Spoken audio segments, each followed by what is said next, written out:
Vítajte v magickom svete pod tmavým mesiacom, kde sa mágia rastlín stretáva s hviezdami. Nechajte sa očariť rytmom mesiaca, múdrosťou astrológie a spojte sa s matkou prírodou kdekoľvek, kde váš život zakorenil. Či už ste expat, alebo len zvedavá duša, ktorú priťahuje kúzlo prírody, ste na správnom mieste. Som Hanna, certifikovaný psychológ jedenia, hypnoterapeut, majiteľka bylinkovej farmy v Provenzálsku s názvom Munatic a v tomto podcaste sa budeme rozprávať o mágii rastlín a sveta okolo nás, astrológii a sile mesiaca. Takže možno ma poznáte ako koučku zdravej výživy, farmárku alebo matku 4 detí, ale predovšetkým som čarodejnicou. A ak vás pri tomto priznaní tak trocha zamrazí, tak vedzte, že môžete mať v sebe tzv. Witch wound. A knihy o honoch na čarodejnice ma fascinovali už od puberty a začínala som knihou Bosorky. Písala som dokonca o nich aj univerzitnú diplomovku. Keby sa profesorom na Filozofickej fakulte v Bratislave nezdala táto téma príliš ošuchaná a už dostatočne preskúmaná. No, preskúmaná z historického hľadiska možno je, ale v podstatnom čase vychádza do popredia téma tzv. Witch wound.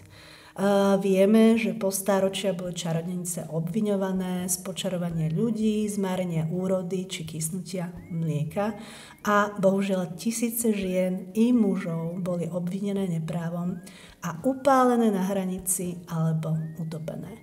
Predpokladá sa, že od roku 1400 do roku 1775 bolo v Európe a Amerike stíhaných za čarodejníctvo asi 100 000 ľudí.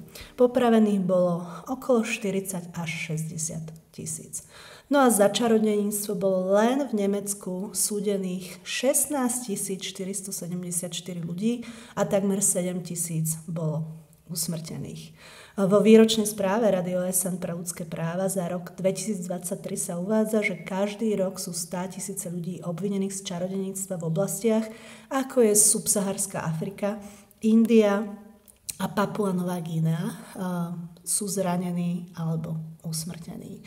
Čiže vidíte, že táto téma je stále živá. Našťastie v Európe už za tieto svoje názory nemôžeme byť upálení, ale stále sa bohužiaľ stretávame s istou nenávisťou alebo istou nedôverou. Čiže čo je to vlastne witch wound? Witch wound znamená mať kolektívny strach, byť otvorený alebo viditeľný ako spirituálna osobnosť, pretože môžeme v sebe niesť strach predkov z prenasledovania alebo upálenia na hranici alebo utopenia.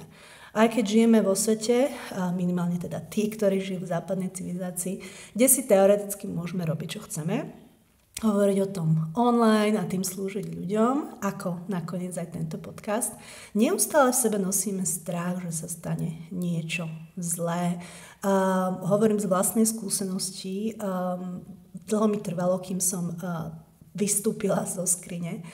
My totiž mnohokrát máme predstavu, že ak použijeme svoj hlas, ak budeme úprimní v tom, kto sme, ak otvorene prejavíme svoju spiritualitu alebo sexualitu alebo svoje presvedčenie, niekto nás za to bude prenasledovať. Termín vystúpiť zo skrine na metli alebo po anglicky broom closet je v popkultúre relatívne nový a vzťahuje sa na tých, ktorí skrývajú svoju spiritualitu alebo čarodejníctvo pred svetom. Samozrejme, môžete sa rozhodnúť zdieľať túto svoju stránku s niekoľkými vyvolenými, ale ešte možno sa necítite pripravení alebo nie ste schopní sa naplno prejaviť tak, ako to cítite. Čiže ak robíte následovné, môžete mať v sebe tú spomínanú witch wound. Buď teda upratujete alebo schovávate oltár a magické pomôcky, keď príde návšteva. Ďalej hovoríte polopravdy o tom, čo robíte a kde ste boli. Ako napríklad bola som s priateľmi, namiesto toho, že by ste povedali včera večer som mala svoj rituálny kruh s priateľkami. Ďalej stále navštevujete kresťanské náboženské obrady a predstierate, že sa modlíte, uctievate spôsobom, ktorý sa od vás očakáva. A to teda v dôsledku sociálneho alebo rodinného tlaku. A dovolím si tvrdiť, že na Slovensku je ešte toto stále veľmi aktuálne.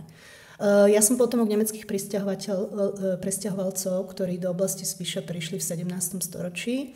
Čiže je celkom možné, že v sebe tú svoju witch wound nosím aj ja. A ako som spomínala, dlho mi trvalo, kým som otvorene hovorila, že som čarodejnica a kým som do svojho toho pomysleného metlového úkrytu konečne vyliezla.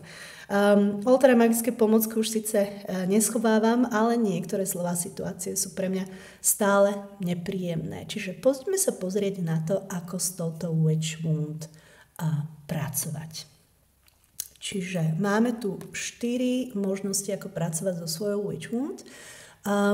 Prvá, nesnažte sa nanúcovať svoju spiritualitu iným. Niektorí sú totižto presvedčení, že ak praktizujete mágiu, tak uctievate diabla, pôjdete do pekla a nechápu, že samotný diabol je vlastne kresťanský koncept. Hej?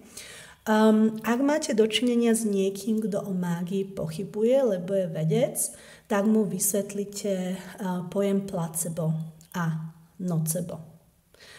Ak viete, že môže byť ťažké s niekým komunikovať, tak môžete si pomôcť kryštálmi. Výborné kamene sú na to modrý kyanit alebo modrý kalcit, ktoré sú vhodné pre otvorenie krčnej čakry. Vlastne všetky modré, aj keď budete modré na sebe nosiť oblečenie, sú vlastne, pomáhajú nám pre jasnú a úprimnú komunikáciu.